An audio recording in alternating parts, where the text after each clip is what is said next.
दुनिया को एक बार फिर समझ नहीं आ रहा कि भारत आखिर कर क्या रहा है, क्योंकि अब जो रिजल्ट सामने आ रहे हैं वो किसी डेवलपिंग कंट्री के नहीं होते। ये तो एक उठते हुए ताकतवर देश की पहचान है। 702.78 बिलियन डॉलर, जी हाँ, 702.78 बिलियन डॉलर। इतना फॉरेक्स रिजर्व किसी मजाक की बात नहीं होती। ये वही भारत है जिसे कभी गरीबी के आंकड़ों से नापा जाता था, और आज इसका खजाना दुनिया के 150 से ज्यादा छोटे देशों की पूरी जीडीपी से भी बड़ा है। अब बात सिर्फ आंकड़ों की नहीं है, अब ये बात दुनिया की आंखों में चुभ रही है, खासकर उनके जो कभी हमारे मालिक बन बैठे थे।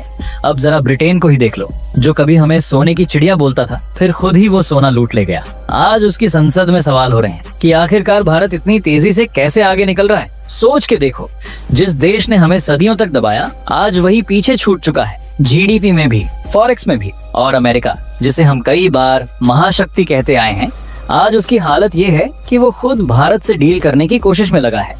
ट्रम्प की टीम भी मैदान में है, लेकिन ये वो भारत नहीं है जो किसी के दबाव में आ जाए। अब हम जानते हैं कि हमें क्या चाहिए और किसकी चाल में नहीं फंसना। अब बात सिर्फ तरक्की की नहीं है, अब बात उस नजरिए की है जो दुनिया को समझ ही नहीं आ रहा।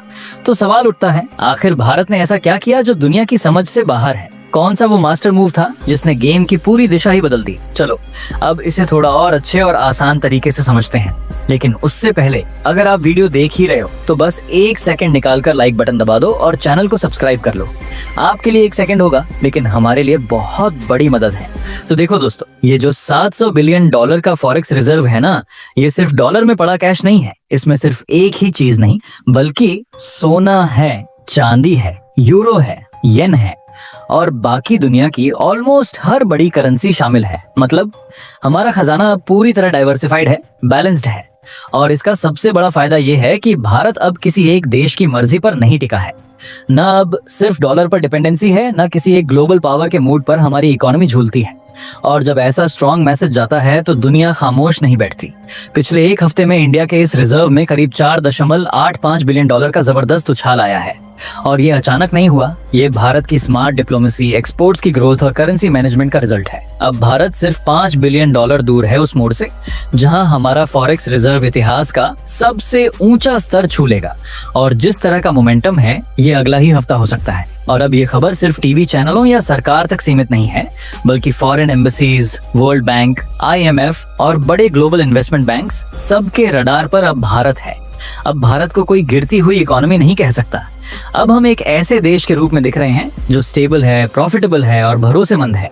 यही वजह है कि दुनिया की टॉप कंपनियां, चाहे वो अमेरिका से हो, जापान से हो या यूरोप से, अब भारत में पैसा लगाने की प्लानिंग कर चुकी हैं, क्योंकि अब उन्हें भी लगने लगा है अगला बड़ा इकोनॉमिक चैप्टर भारत से ही शुरू होगा। और वहीं दूसरी तरफ अगर नजर घुमाओ पाकिस्तान की तरफ, तो हाल कुछ और ही दिखता है। वहां का विदेशी मुद्रा भंडार 10 से 12 बिलियन डॉलर से भी नीचे गिर चुका है। अब जब वो अपने टीवी चैनलों पर भारत की बात करते हैं तो उनका टोन सीधा शर्म से झुका हुआ लगता है, क्योंकि जितना हम ऊपर उठे हैं उतना ही वो नीचे गिरे हैं। आज पाकिस्तान IMF के सामने हाथ फैलाए खड़ा है, और वहीं भारत का 700 बिलियन डॉलर का रिजर्व उनके लिए किसी इकोनॉमिक या पॉलिटिकल रियलिटी चेक से कम नहीं है। याद है वो दिन जब भारत को अमेरिका से गेहूं लेना पड़ता था, जब यूरोप से अनाज आता था, जब PL 480 जैसी स्कीमों के तहत हमें लिटरली भीख में खाना मिलता था। वो भारत आज खुद दुनिया की बड़ी अर्थव्यवस्थाओं को हैरान कर रहा है। ये जो फॉरेन रिजर्व दिखता है ना, ये सिर्फ पैसा नहीं है, ये हमारी सेल्फ रिस्पेक्ट की जीत है। ये उस सफर का मुकाम है जिसकी शुरुआत 1947 में हुई थी। अब बात सिर्फ विकास की नहीं रही, अब भारत एक ऐसा इतिहास लिख रहा है जो आने वाले दशक तक याद किया जाएगा। IMF, वर्ल्ड बैंक, मूडीज जैसी एजेंसियां अब कह रही हैं कि इंडिया सबसे भरोसेमंद ग्रोथ स्टोरी है। और इस भरोसे की जड़ क्या है? यही हमारा फॉरेन रिजर्व। यही रिजर्व है जो हमारी करेंसी को स्टेबल रखता है, महंगाई पर लगाम लगाता है, और जब दुनिया में फाइनेंशियल क्राइसिस आता है तो भारत के लिए ये एक सेफ्टी शील्ड बनकर खड़ा होता है। इसका सबसे बड़ा असर होता है इन्वेस्टर्स पर। जब उन्हें दिखता है कि किसी देश के पास इतना बड़ा बैकअप है तो उनके मन में ये क्लैरिटी आ जाती है, ये देश कभी डूबेगा नहीं। इसीलिए आज जापान, कोरिया, अमेरिका, UAE जैसी बड़ी बड़ी कंपनियां भारत में अपनी मैन्युफैक्चरिंग यूनिट सेट कर रही हैं, और इसका सीधा फायदा हमारी GDP बढ़ेगी और करोड़ों लोगों को रोजगार मिलेगा। वहीं ब्रिटेन की हालत आज क्या है सबको पता है। ब्रेक्जिट के बाद से उसकी इकोनॉमी लड़खड़ा रही है। अब वो सिर्फ एक नाम रह गया है, हकीकत में तो वो स्ट्रगलिंग इकोनॉमी बन चुका है। और उधर भारत, जिसे कभी उसी ब्रिटेन ने गुलाम बनाया था, आज उसी को पीछे छोड़कर 4 गुना ज्यादा विदेशी खजाने के साथ खड़ा है। ब्रिटेन का रिजर्व आज 180 अरब के आसपास है और भारत 702.78 बिलियन। सोच के देखो, जिन्होंने हमारे खजाने पर राज किया, आज वो हमारे सामने नंबर तक नहीं ला पा रहे। और अमेरिका आज भी कोशिश करता है कि हम उसकी शर्तों पर चलें, लेकिन अब भारत वो नहीं रहा जो चुपचाप हाँ कर दे। अब हम हर देश से रिश्ता रखते हैं, लेकिन अपनी शर्तों पर। अमेरिका से ट्रेड डील की बात हो रही है, लेकिन इस बार भारत अपनी कंडीशन पर टिका है, कोई झुका नहीं है। और शायद यही वजह है कि अब अमेरिका खुद परमानेंट डील के लिए हाथ बढ़ा रहा है। अगर ये डील हो जाती है तो जो एक्सपोर्ट आज है वो और तेज बढ़ेगा और भारत का फॉरेक्स रिजर्व नई ऊंचाई छू सकता है। लेकिन बात सिर्फ डॉलर या डील्स की नहीं है। आज भारत के पास एक पहचान है जो पूरे ग्लोब में गूंज रही है। G20 की मेजबानी हो या यूएन में बढ़ता रोल, अब भारत कोई गरीब देश नहीं है। अब हम टेबल पर बराबरी से बैठते हैं और बात करते हैं अपनी भाषा में। आगे का सफर भी तय है। 800 बिलियन, फिर 900 और फिर वो सपना $1 ट्रिलियन।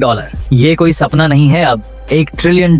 ये कोई सपना नहीं है। अब जिस स्पीड से भारत बढ़ रहा है, उससे तो ये सिर्फ वक्त की बात है। और जब वो दिन आएगा जब भारत का रिजर्व 1 ट्रिलियन को पार करेगा, तो फिर किसी को बताने की जरूरत नहीं पड़ेगी कि कौन है एशिया का असली टाइगर। लेकिन याद रखना, ये सिर्फ सरकारों की जीत नहीं है, ये हर उस इंसान की जीत है जो रोज सुबह उठकर अपने हिस्से का काम करता है। चाहे वो किसान हो जो मिट्टी से सोना उगाता है, या इंजीनियर जो कोड लिखता है, या जवान जो सीमा पर खड़ा है। ये खजाना नोटों से नहीं भरा, ये मेहनत से, पसीने से और भरोसे से भरा हुआ है। और अब जब दुनिया भारत की तरफ देख रही है, तो वो सिर्फ एक मार्केट नहीं देख रही, वो एक भरोसेमंद ताकत देख रही है। अब भारत सिर्फ एक उभरती इकोनॉमी नहीं है, अब भारत ग्लोबल स्टेज का किंग मेकर बन चुका है। और इस किंग की सबसे बड़ी ताकत है उसका $700 अरब का खजाना। लेकिन दोस्तों, ये जो खजाना है ना, ये सिर्फ एक्सपोर्ट्स या ट्रेड सरप्लस से नहीं बना। इसके पीछे है भारत की साफ सुथरी पॉलिसी, स्मार्ट टैक्स रिफॉर्म्स और इंटरनेशनल इन्वेस्टर्स के साथ की गई वो स्ट्रैटेजीज जिन्होंने आज हमें इस मुकाम तक पहुंचाया है। जीएसटी को ही देख लो, पहले जो सिस्टम था वो प्रोडक्शन बेस्ड था, लेकिन अब हम कंज्यूमशन बेस्ड टैक्स मॉडल पर आ चुके हैं। इसका सीधा मतलब, अब भारत एक ऐसा देश बन चुका है जहां निवेश करना आसान भी है और पारदर्शी भी। इसी का असर ये हुआ कि ईज ऑफ डूइंग बिजनेस में भारत की रैंकिंग लगातार ऊपर गई और अमेरिका, यूरोप की कई बड़ी कंपनियों ने चीन को छोड़कर भारत को अपना नया मैन्युफैक्चरिंग हब मानना शुरू कर दिया। यानी ये जो रिजर्व बढ़ा है, ये कोई टेम्पररी उछाल नहीं है, ये सस्टेनेबल ताकत है। और जानकर हैरानी होगी, इस $700 अरब के खजाने में अकेले सोने की हिस्सेदारी $50 अरब से ज्यादा है। अब यही नहीं रुकते, भारत की फॉरेक्स स्ट्रेंथ की एक और बहुत बड़ी वजह है रेमिटेंस इनकम, यानी दुनिया भर में बसे हमारे भाई बहन जो हर साल करोड़ों डॉलर भारत भेजते हैं। सिर्फ 2024 में ही $125 अरब से ज्यादा की रेमिटेंस भारत को मिली, जो पूरे वर्ल्ड में सबसे ज्यादा है। अमेरिका, खाड़ी देश, यूरोप, ऑस्ट्रेलिया, कनाडा, जहां भी भारतीय बसे हैं, वो अब सिर्फ अपने परिवार नहीं संभाल रहे, बल्कि देश की इकोनॉमी को भी ग्लोबल फ्यूल दे रहे हैं। इसीलिए आज भारत को IMF या वर्ल्ड बैंक से लोन लेने की जरूरत नहीं पड़ती। अब हालात ये हैं कि भारत खुद दूसरों को मदद देने की ताकत रखता है। तो मेरे सभी हिंदुस्तानी भाइयों, अगर आपको भी हमारे भारत की दिन प्रतिदिन बढ़ती तरक्की से खुशी और गर्व हो रहा है, तो कमेंट सेक्शन को जय हिंद से लिखकर भर दो। और दोस्तों, ये थी आज की बड़ी खबर, जो काफी रिसर्च और मेहनत के बाद हमने आपके सामने रखी है। तो अगर आप हमारी मेहनत को सपोर्ट करना चाहो, तो वीडियो को लाइक और चैनल को सब्सक्राइब करके अपने दोस्तों से शेयर कर दें, ताकि उन्हें भी ये जानकारी मिल सके। जय श्री राम।